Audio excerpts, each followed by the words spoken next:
Si tu es né pauvre, alors tu as plus de chances de réussir que quelqu'un qui est né riche. Écoute-moi très bien.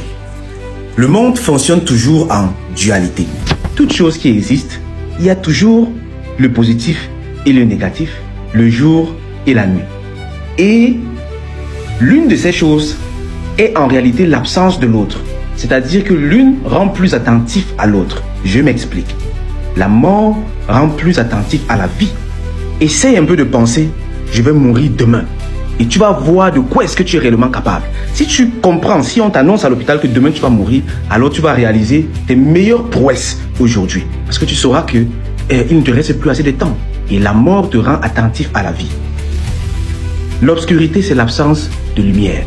Et de la même façon, la richesse, c'est le manque de pauvreté. Et la pauvreté, c'est le manque de richesse. Et là maintenant, j'en viens à ce point.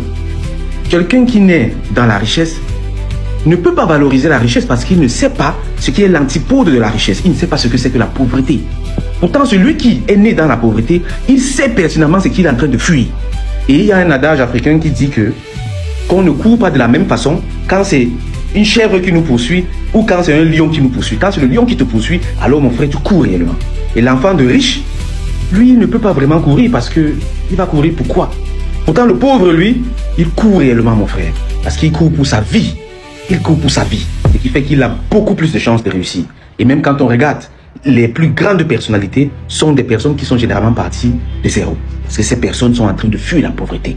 Elles sont en train de lutter pour leur vie. Si cette vidéo t'a inspiré, rassure-toi d'être bien abonné à ce canal, de liker et de partager avec quelqu'un qui a besoin d'entendre ces paroles. C'était le coach Sangué. J'ai dit ce que j'avais à dire et je te laisse avec ta conscience. Au revoir camarades. Bye bye.